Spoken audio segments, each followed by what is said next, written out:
Students, in today's class, we are going to see question answer of this chapter, first chapter of sixth standard, the school bell rings again. So इसका explanation already uploaded है, playlist में check कर सकते हो आप. इसमें हम देखने वाले हैं इसका question answer. मैं आपको PDF में बता रही हूँ इसको, ठीक है. तो पहले देख लेते हैं कि क्वेश्चन किस तरीके से है. यहाँ पे देखिए, मैंने आपको जब एक्सप्लेन किया था तो ही मैंने आपको क्वेश्चन आंसर भी बताया था कि कौन सा हो सकता है. बहुत ही डिटेल में एक्सप्लेन किया है तो आपको क्वेश्चन आंसर उसमें पता चल गया होगा, राइट. फिर भी चलिए, अभी ये जो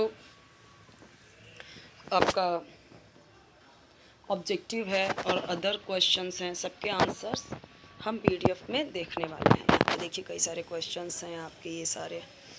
क्वेश्चन नंबर 3 में है, थोड़ा सा लॉन्ग आंसर है. What is the poem about, how does the poet describe each school term.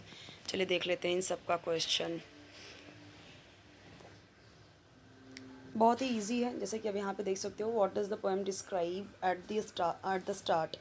तो किसके बारे में बात कर रहा है? क्या end of the school year की बात कर रहा है, या हॉलीडे ट्रिप की बात कर रहा है, स्पोर्ट्स डे की बात कर रहा है, या न्यू स्कूल ईयर की बात कर रहा है?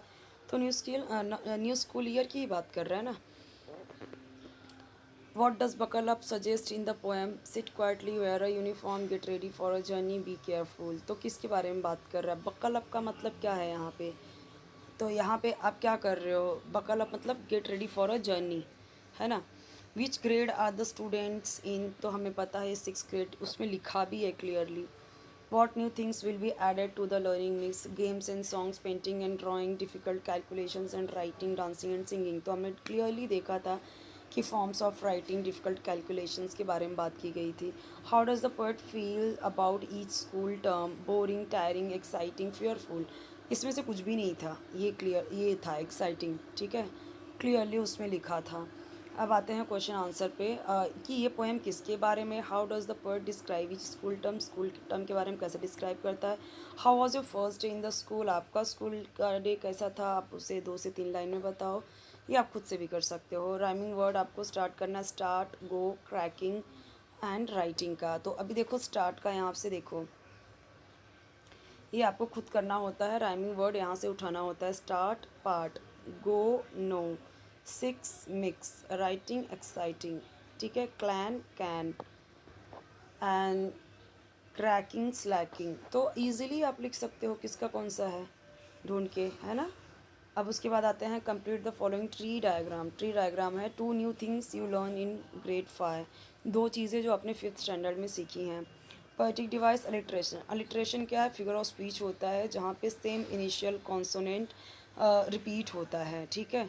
जैसे कि यहाँ पे देखिए, a year in which we will all take part. तो अब यहाँ पे देखिए अलिट्रेशन क्या है, जो स्टार्टिंग का जो कॉन्सोनेंट है ना, स्टार्टिंग का जो लेटर है वो सेम रहेगा. जैसे विच, वी, विल, तो यहाँ पे डब्ल्यू, डब्ल्यू, डब्ल्यू 3 बार आया है. तो यही है आपका अलिट्रेशन, ठीक है. और भी एग्जाम्पल आपको देना है, यहाँ पे दिया गया. Explain alliteration with more examples from other poems. दूसरे पोएम से ढूंढ के बताओ. आज the learners find more poems related to school from the school library of e library. अब चलिए हम देखते हैं क्वेश्चन आंसर पे आते हैं अपने पीडीएफ पे. क्वेश्चन आंसर पे यहाँ पे, what does the poem describing at the start. Start में क्या डिस्क्राइब कर रहा है पोएम के, ठीक है, यहाँ पे ये बताना है. तो a new school year, answer C वाला आपका ऑप्शन है. What does buckle up suggest in the poem. So get ready for a journey, मैंने आपको पहले ही बताया है. ग्रेड 6 के बारे में बात कर रहे हैं यहाँ पे. और डिफ़िकल्ट कैलकुलेशन, राइटिंग के बारे में बात कर रहे हैं. एक्साइटिंग फील हो रहा है, ठीक है, ये हो गया. What is the poem about? The poem is about the beginning of a new school year, learning new things and working together. तो अब देखिए, थोड़ा बहुत आपके स्कूल टीचर जो लिखवाएंगे यहाँ वहाँ पे थोड़ा सा चेंजेस हो सकता है, बट आंसर तो यही है, ठीक है. आंसर यही है. हो सकता है एक आध वर्ड वो एक एक्स्ट्रा बढ़ा दें या कम कर दें, तो इसका मतलब ये नहीं कि ये आंसर्स रॉन्ग है. These are also correct, okay. क्योंकि आप अगर पोएम पढ़ चुके हो, मैंने आपको डिटेल में एक्सप्लेन किया हुआ है, तो आप ध्यान दोगे कि स्कूल जो क्वेश्चन है उसके आंसर्स क्या बनेंगे, ठीक है. तो ये पोएम किसके बारे में है? तो the poem is about the beginning of a new school year, learning new things and working together. हो सकता है उसमें 1-2 चीज़ें और जोड़ दें, जैसे राइटिंग के बारे में, कैलकुलेशंस के बारे में, वो भी सही है, ठीक है. आप अपने तरीके से आंसर्स लिख सकते हो, ऐसा नहीं है कि फुल टू रट्टा मारना है। आगे चल के 10th स्टैंडर्ड के लिए भी यही रहता है कि आपको आंसर्स खुद से सही होने चाहिए, खुद से लिखे होने चाहिए, ठीक है। ज़रूरी नहीं कि एज़ इट इज़ डाइजेस्ट का आप कॉपी करो, अपने खुद के ओन वर्ड्स में आपको लिखने आना चाहिए ताकि आपके क्वेश्चंस ना छूटे कभी। First thing you should understand about chapter questions, then you can write answers easily, right? How does the poet describe each school term? The poet says each school term will be exciting and full of new learning. Poet कहता है यहाँ पे मतलब school term के बारे में कि exciting है और फुल ऑफ न्यू लर्निंग है, नया नया चीज़ सीखने के बारे में। How was your first day in the school? School में फर्स्ट डे कैसा था आपका? 2 से 3 लाइन में सेंड आपको बताना है।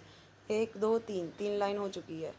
My first day at school was exciting. I met my teachers and classmates. I was happy to learn new things. अब यहाँ पे टीचर 1 2 लाइन और ऐड कर सकते हैं, बट इतना भी इनफ है।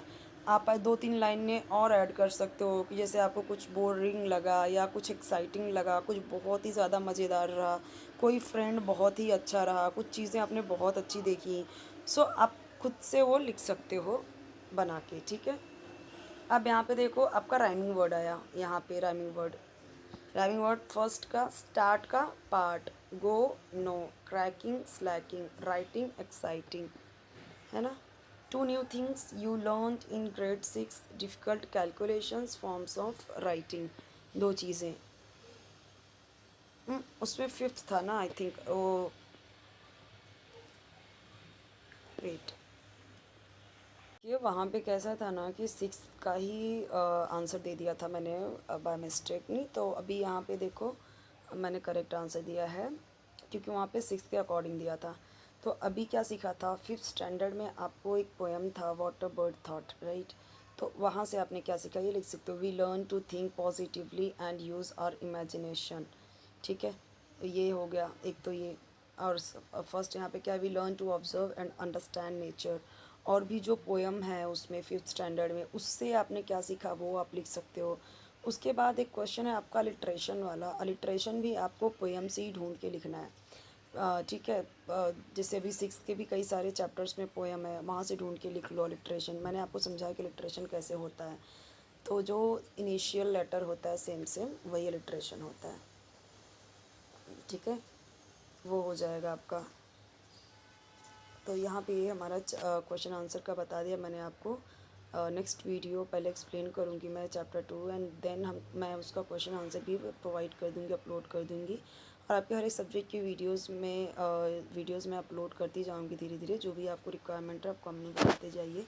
चैनल जरूर सब्सक्राइब कीजिए, वीडियो लाइक कीजिए, फ्रेंड्स के साथ शेयर कीजिए, बेल आइकन ज़रूर प्रेस कीजिए ताकि जब भी न्यू वीडियो अपलोड करूँ आपको उसका नोटिफिकेशन ईजिली मिल जाए, आपको ढूंढने की ज़रूरत नहीं पड़े।